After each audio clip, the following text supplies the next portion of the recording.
ఇప్పుడు no cost cough syrup తో 60 రూపాయల విలువ గల ఇన్హేలర్ పూర్తిగా ఉచితం. దెబ్బకి దగ్గు జలుబు మాయం. కూటమి ప్రభుత్వం వచ్చిన తర్వాత ప్రసిద్ధి కాశీనాయన క్షేత్రాన్ని కూల్చేసింది ఎవడు? పవన్ కళ్యాణ్ గారు. ఎవరైతే అన్అపాలజెటిక్ సనాతని, మళ్ళీ ఇప్పుడు కాషాయం ఇట్లా ఆ రోజు చేశాడు.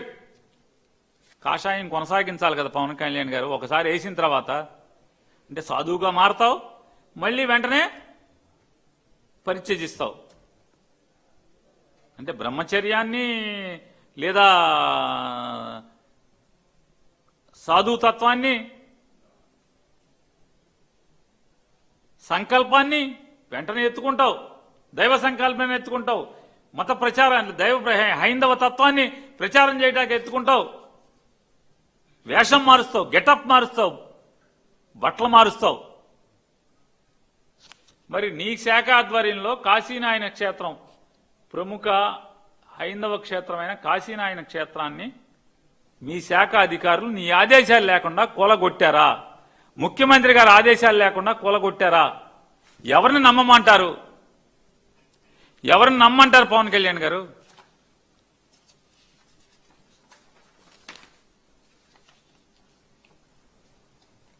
శ్రీకాకుళం ఆధ్యాత్మిక కోర్మ గ్రామంలో మందిరానికి నిప్పంటించింది ఏంటి పరిస్థితి? పోనీ దానికి ఏమైనా సాయం చేశారా? పోనీ పునర్నిర్మాణం ఏమైనా చేశారా? ఆదుకున్నారా? మీ పాపాలు ఒకటొకటి కాదు. సింహాచలంలో ఒక ఆవిడ పెద్ద మొత్తం తగునమ్మా అని పెద్దానికి వస్తుంది. అసలు పనికి ఆవిడ రాదు. ఆవిడకి ఉద్యోగం ఇచ్చినటువంటి ఉద్యోగం ఆ మంత్రి చేయరు. సింహాచలంలో గోడ కడితే ఎంతమంది అంటే దేవుణ్ణి దండం పెట్టుకుంటాకి చంద్రోత్సవానికి వచ్చినటువంటి భక్తులు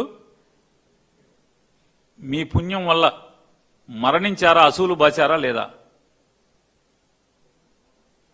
గుళ్ళో మరణాలు అపవిత్రమా కాదా? అపచారమా కాదా? బాధ్యతారాహిత్యమా కాదా? మీ బాధ్యత లేని తనం కాదా?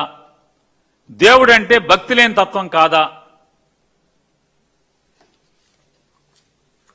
అక్కడేనా? తిరుమల తిరుపతిలో వైకుంఠ ఏకాదశికో ముక్కోట ఏకాదశిగా ఎప్పుడండి అది? వైకుంఠ ఏకాదశికి. మీ యొక్క అసమర్థత వల్ల, మీ బాధ్యతారాహిత్యం వల్ల, తిరుపతి అంటే మీకు ఏమాత్రం విలువలేనితనం వల్ల ఎంతమంది? 9 మంది, 6 చనిపోయారు. ఎంతమంది చనిపోయారండి? 6 అసూలు బాశారు. పశ్చాత్తాపం లేదా మీకు? సింహాచలంలో మరణిస్తే మీ యొక్క చర్యల వల్ల, మీ బాధ్యత లేనితనం వల్ల, మీ తప్పుడు తనం వల్ల, మీ అవినీతి వల్ల సింహాచలంలో చందనోత్సవానికి వచ్చిన భక్తులు చచ్చిపోతే మీకు ప్రాయశ్చిత్తం లేదు. అలాగే తిరుమల తిరుపతిలో వైకుంఠ ఏకాదశికి 6 మరణిస్తే క్యూ లైన్లో తొక్కిసలాట్లో మీ పాపం వల్ల కనీసం ఆత్మనన్న ప్రక్షాళన చేసుకున్నారా చంద్రబాబు నాయుడు గారు, పవన్ కళ్యాణ్ గారు? మీరు తిరుపతి తొక్కిసలాట్లో చూడండి ఎంతమంది విగత జీవులయ్యారు. ఆ కుటుంబాలు బజారు పడినాయి కదా దేవుడి దర్శనానికి వచ్చి.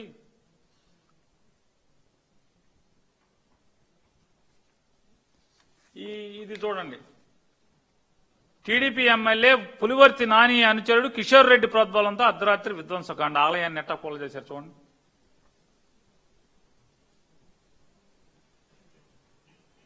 చూడండి, ఆ ఫోటోలు దిగేవాడు ఆలయాలను కూలుస్తాడు.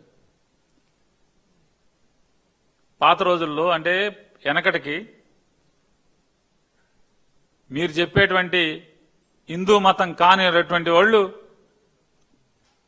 దాడులకి, ధ్వంసమైనటువంటి గుళ్ళకి, మీకు ధ్వంసం, మీరు చేసిన ధ్వంసానికి తేడా ఏముంది అని అడుగుతున్నాను. ఏం తేడా ఉందా? చెప్పండి పవన్ కళ్యాణ్ గారు, నారా చంద్రబాబు నాయుడు గారు చెప్పాలి కదా. తిరుచానూరులో వారాహి అమ్మవారి ఆలయాన్ని కూల్చేసినటువంటి వాడు ఎవడాడు? ఏమన్నా అక్కడి నుంచి, పాకిస్తాన్ నుంచి, ఆఫ్ఘనిస్తాన్ నుంచి ఎవడన్నా వచ్చాడా? ఇరాన్ నుంచి ఎవడన్నా వచ్చాడా? ఎవడి బాబాయ్? మీ ఊడే కదా. మీకు పాపం అంటదా? అంతరాత్మను ఏమైనా శుద్ధి చేసుకున్నారా? కనీసం ఎక్కడన్నా మెట్లు కడిగారా? పోనీ ఆలయాన్ని పునర్నిర్మాణం చేయడానికి ఆదేశాలు ఇచ్చారా? ఇవ్వరా?